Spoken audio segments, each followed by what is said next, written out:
दोस्तों, आज का यह वीडियो वह पेंशन धारक ज़रूर देखें जिसका पेंशन रुका हुआ है।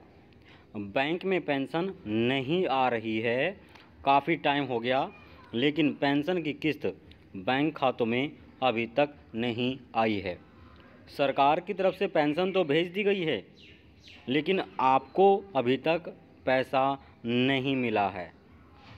इसलिए यह वीडियो आप ज़रूर देख लें।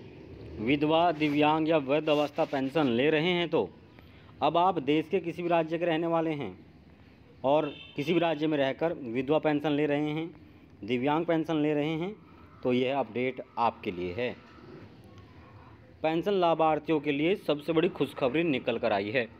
खुशखबरी क्या है? जिसका पेंशन रुका हुआ है उसके खाते में पेंशन आएगा। अगर विधवा, दिव्यांग और बुज़ुर्ग यानी वृद्ध अवस्था पेंशन आप ले रहे होंगे तो जो अपडेट आया है उसे जानने के बाद आपकी खुशी का ठिकाना नहीं रहेगा। सरकार की तरफ से पेंशन धारकों के बैंक खातों में उनकी रुकी हुई पेंशन अब कब दी जाएगी और ताज़ा अपडेट क्या आया है पेंशन को लेकर, क्या करना होगा, सब कुछ आप जानने वाले हैं।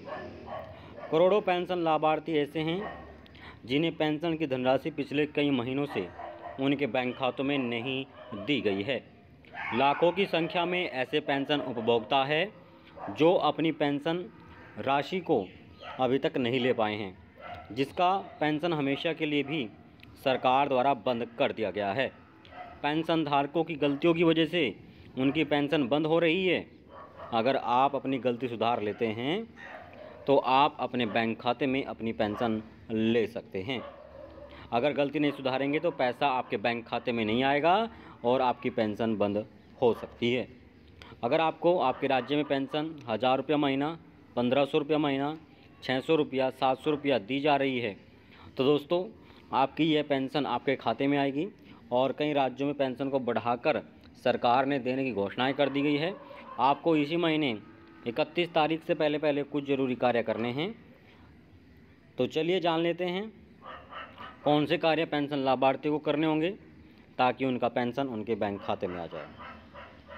विधवा, दिव्यांग और वृद्ध अवस्था पेंशन योजना के अंतर्गत अगर आप चाहते हैं पैसा पेंशन का आपके बैंक में आ जाए तो ऑनलाइन पेंशन सत्यापन आपको करना पड़ेगा। ऑनलाइन पेंशन सत्यापन के बिना आपकी पेंशन नहीं आएगी और यही एक वजह है जिसके कारण पेंशन बंद भी हो रही है। जो पेंशन धारक बुजुर्ग हो या महिला हो या दिव्यांग हो, यह कार्य नहीं करेगा उसे पेंशन का लाभ नहीं मिलेगा। सभी पेंशन धारकों को अपने बैंक जाकर केवाईसी भी करना होगा। दूसरा काम है जिसका बैंक में सत्यापन नहीं हुआ है, फिजिकल सत्यापन, यानी कि स्वयं आपको बैंक जाना है अपने और उस बैंक में आपको अपना आधार जमा कर लेना है। यह कार्य उन्हें करना है जिसका पैसा रुका हुआ है। जिनका रुका हुआ नहीं है वह इस कार्य को ना करें, क्योंकि उनकी पेंशन आ रही है, उन्होंने पहले से इस कार्य को किया हुआ है। अब यह दोनों कार्य कर लेंगे तो जो भी पेंशन आपका है वह आपके बैंक में बिना किसी दिक्कत के आ जाएगा। दोस्तों, अगर आप यह पेंशन लेना चाहते हैं तो 2 काम करना अनिवार्य है। और आपको बता दें, अगले महीने की पेंशन 15 तारीख से खातों में सरकार ट्रांसफ़र करेगी। अगर चैनल पर नए हैं आप, चैनल को सब्सक्राइब अवश्य कर लीजिएगा।